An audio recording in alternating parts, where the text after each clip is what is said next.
Yo Chelsea fans, welcome back to Bridge of Blue. Bareng gue Nanda Sugiono. Di video kali ini seperti biasa full time verdict. Butuh waktu yang cukup lama untuk mempersiapkan video ini, bukan karena kesulitan dalam menganalisa video ini, tapi gue kesulitan untuk mengumpulkan energi untuk membahas pertandingan di matchday ke-30 ini, karena menurut gue ini terlihat jelas merupakan falling down dari apa yang akan terjadi kepada Chelsea di beberapa pertandingan ke depan ya. Mungkin dalam beberapa musim ke depan ini Chelsea akan kembali lagi ya, setelah sempat diperbaiki oleh Pochettino dan juga disempurnakan oleh Enzo Maresca.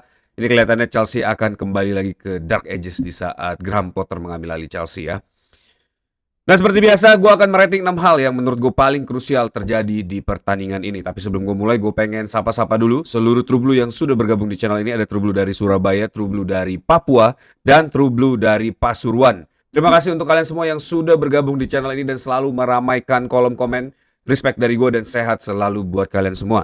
Dan untuk kalian yang baru join dan pengen selalu update berita mengenai Chelsea dari channel ini, jangan lupa untuk subscribe channel ini, nyalain loncengnya, bantu gue buat sampai ke 10.000 subscriber. Kalian juga bisa bantu gue dengan memberi hype di video ini supaya makin banyak True Blue yang bergabung di channel ini.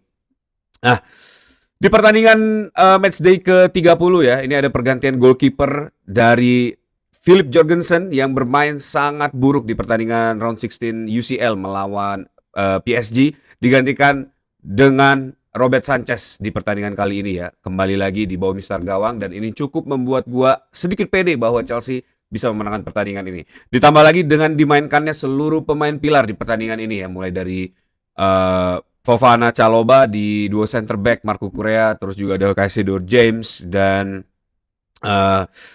Palmer, Enzo Fernandez ya, hanya di posisi sebelah kiri Pedro Neto yang disuspend karena behavior violent ya, sehingga harus dimainkan Alejandro Garnacho di sebelah kiri. Joe Pedro memimpin pertandingan ini di posisi nomor 9 ya, tapi tidak tampil begitu baik. Ternyata seluruh squad Chelsea yang dimainkan di pertandingan ini tidak mampu memenangkan pertandingan di match ke-30 ini, di mana seharusnya Chelsea bisa mengunci 3 poin dan memastikan diri mengamankan spot UCL di musim ini ya. Dan kekalahan melawan Newcastle di Stamford Bridge ini menjadi rekor-rekor baru lagi ya. Ini adalah kekalahan pertama di home melawan Newcastle sejak 14 tahun yang lalu ya. Ini juga menjadi kekalahan pertama di bulan Maret di Stamford Bridge setelah 25 tahun Chelsea tidak pernah kalah di bulan Maret ya di Stamford Bridge. Karena biasanya periode buruk yang terjadi pada Chelsea itu hanya terjadi pada Januari dan Februari. Tapi di bawah Rosenior bahkan di bulan Maret Chelsea juga sulit menang dan kalah 2 kali beruntun ya. Dan yang menurut gue menjadi catatan yang sangat concerning di bawah era kepelatihan Liam Rosenior ini, Chelsea hanya mampu mencatatkan 1 clean sheet dari 14 pertandingan ya. Walaupun di sebelum melawan Newcastle ini Chelsea hanya kalah 4 kali ya, 3 kalah dari Arsenal, 1 kalah dari PSG, dan 2 kali bermain imbang ya melawan Burnley dan Leeds. Sisanya Chelsea mampu memenangkan pertandingan ya, tapi terlepas dari kemenangan-kemenangan tersebut, seperti yang kita tahu, kemenangan di Premier League maupun di FA Cup itu secara kalkulasi melawan tim yang jauh lebih lemah dibandingkan Chelsea. Tapi di bulan Maret ini Chelsea akan menghadapi All the Giants ya, dan ini adalah kesempatan Liam Rosenior untuk membuktikan diri, dan terbukti di pertandingan pertama di bulan Maret melawan Newcastle ini Chelsea gagal ya untuk mengamankan kemenangan di Stamford Bridge. Dari seluruh pilar yang dimainkan, Wesley Fofana dan Trevor Chalobah, backline 4 yang dimainkan oleh Chelsea di pertandingan kali ini tidak bisa tampil dengan maksimal ya. Gol pertama dan satu-satunya di pertandingan ini dilesakan oleh Anthony Gordon yang sudah lama banget tidak menciptakan gol di Premier League ya, lewat through ball dari Joe Willock yang berhasil terlepas. Passing dari Lewis Hall ke Joe Willock ya, yang berhasil dibawa ke final third Chelsea, ini berhasil dimanfaatkan oleh Anthony Gordon untuk menciptakan gol di pertandingan kali ini.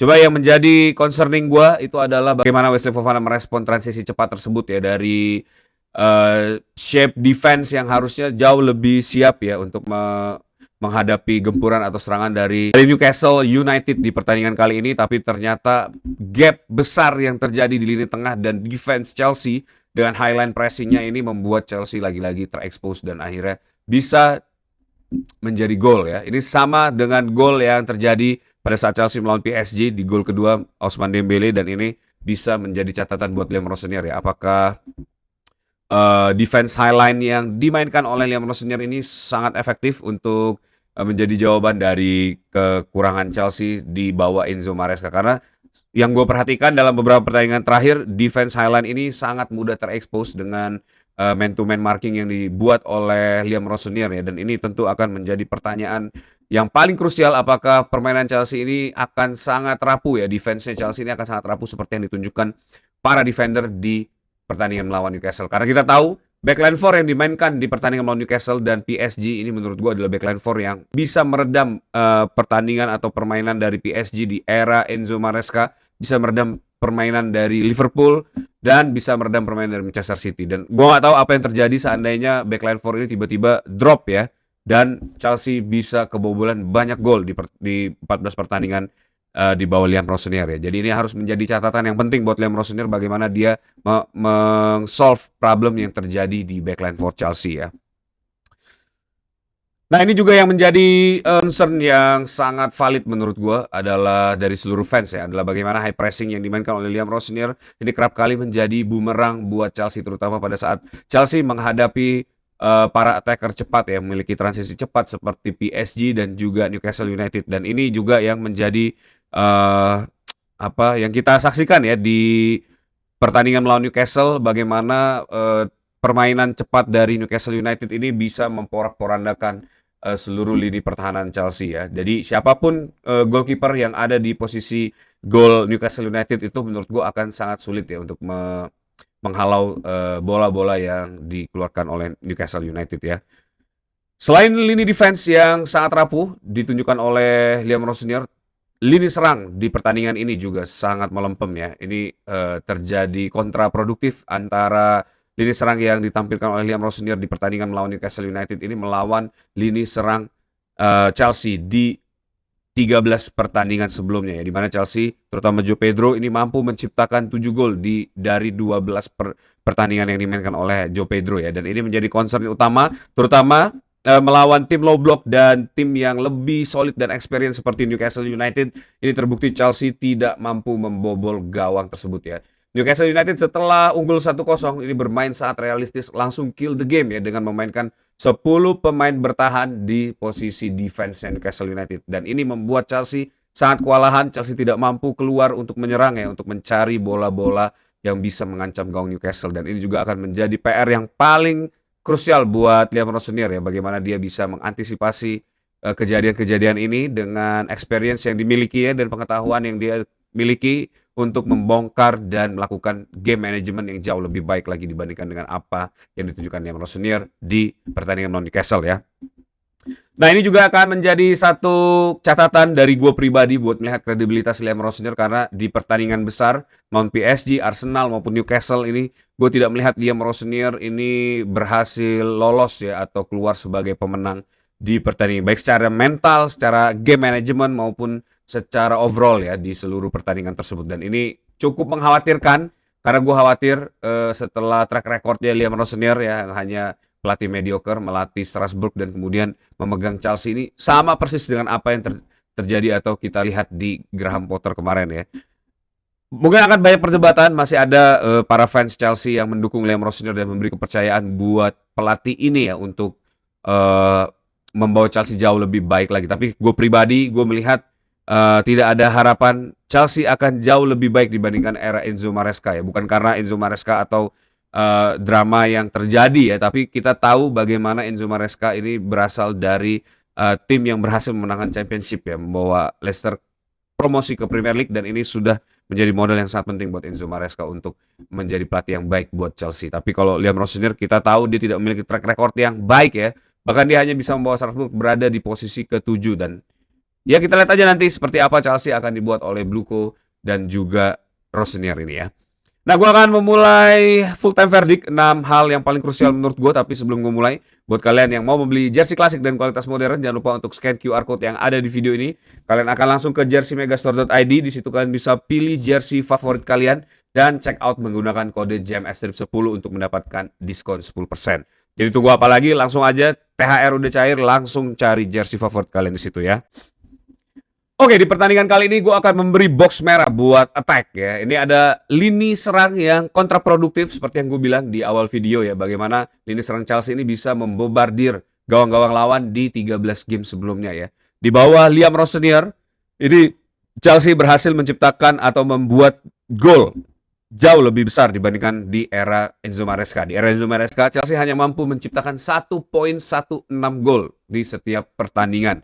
Tapi di era Rossinier ini Chelsea berhasil meningkatkan percentage atau angka tersebut menjadi 1,25 gol per pertandingan. Dan ini tentu menjadi hal yang sangat positif harusnya di bawah Liam Rossinier. Tapi sayangnya profiling tim yang dilawan oleh Liam Rossinier sebelum pertandingan-pertandingan besar di bulan Maret ini sudah jauh di bawah dari profiling yang ada pada Chelsea ya. Jadi secara matematis memang tim-tim tersebut bisa dibilang sebagai calculated win.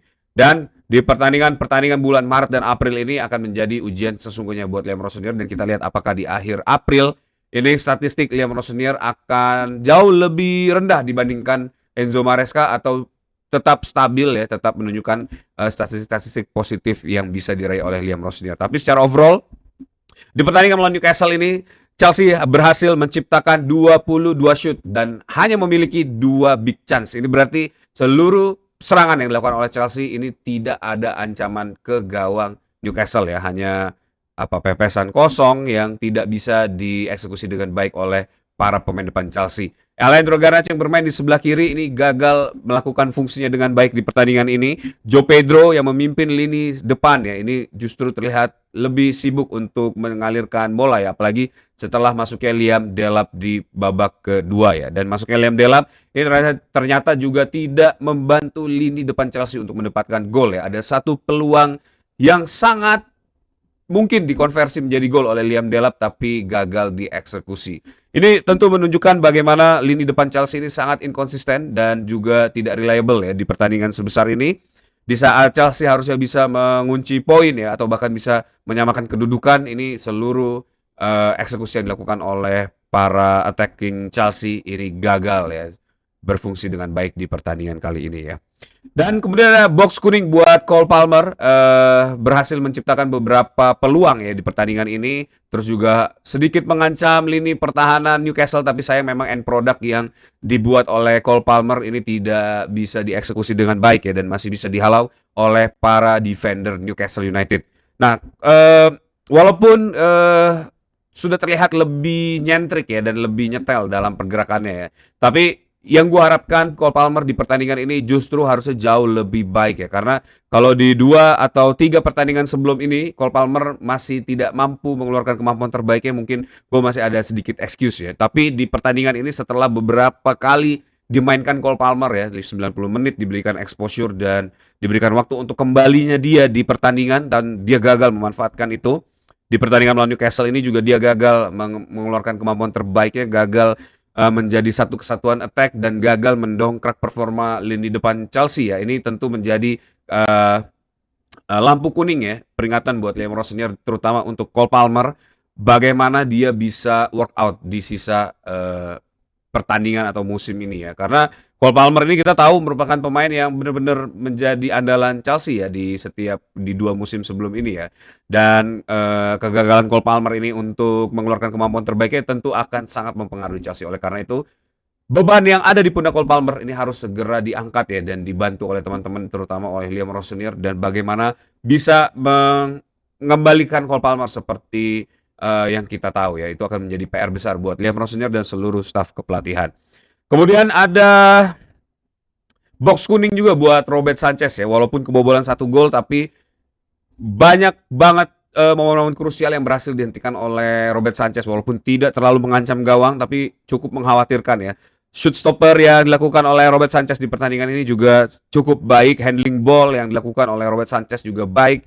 Terus juga build up play yang dilakukan oleh Robert Sanchez juga baik ya. Sayangnya di pertandingan ini memang tercoreng 1 gol yang sangat sulit untuk dihentikan oleh Robert Sanchez. Tapi secara overall gue melihat Robert Sanchez ini far more better daripada Phil Jorgensen. Kalau banyak yang bilang bahwa Phil Jorgensen itu bagus dalam bola-bola kaki ke kaki ya, tapi kita lihat di sini pertandingan ini Robert Sanchez juga jauh lebih baik ya dan tidak shaky untuk memainkan build up play dari kaki ke kaki seperti yang dilakukan oleh Philip Jorgensen. Bahkan menurut gue Robert Sanchez ini jauh lebih baik dalam melakukan passing dan juga baik itu short pass maupun long pass ya, dan membaca permainan menurut gue Robert Sanchez jauh lebih baik. Tapi memang seluruh bola yang diberikan oleh Robert Sanchez ini tidak bisa dimanfaatkan dengan baik oleh para penyerang Chelsea ya. Dan ini menjadi catatan penting ya buat Liam Rossonier untuk bisa memastikan tim ini bisa bersaing untuk masuk ke UCL spot di musim ini ya.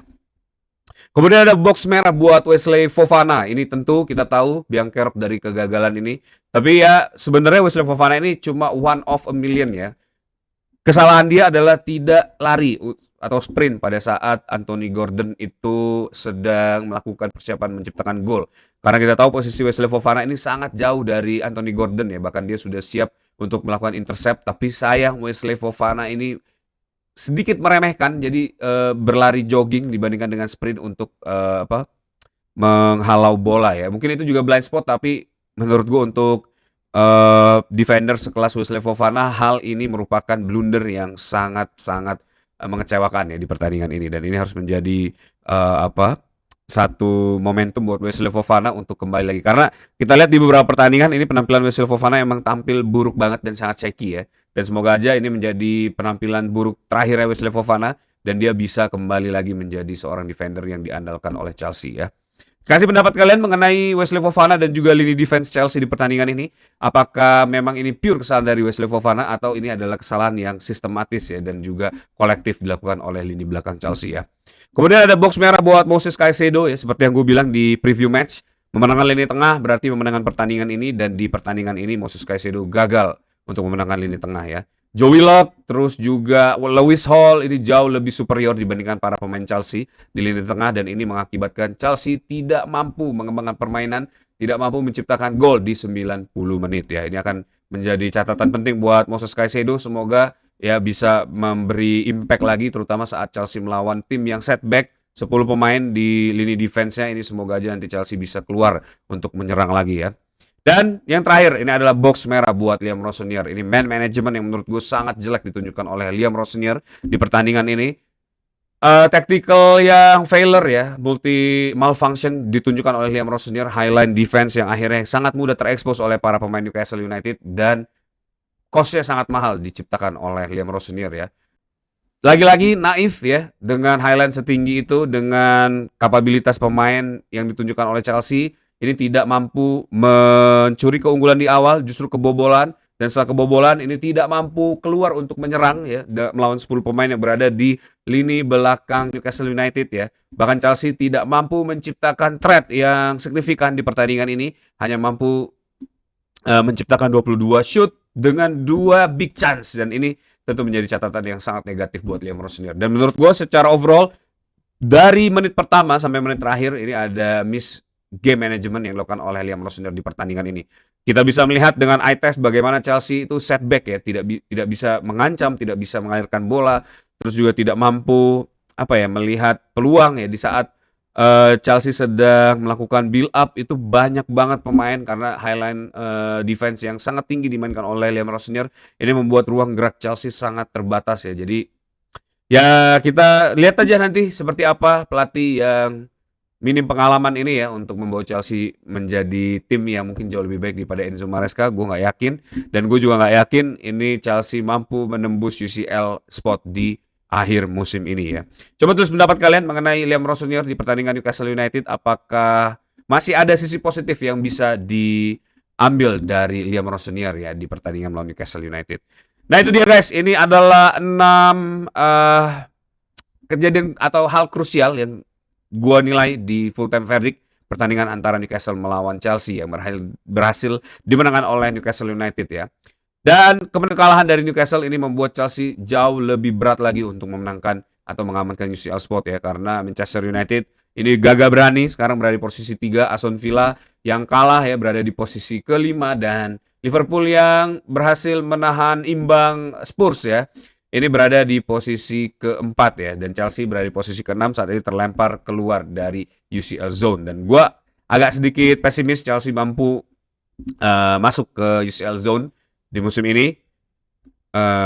Ya mungkin kita akan finish di Conference League lagi ya, dan masuk ke Conference League kembali lagi, reset from the beginning, dan akan banyak konsekuensi yang terjadi seandainya Chelsea tidak mampu masuk ke UCL zone di musim depan ya.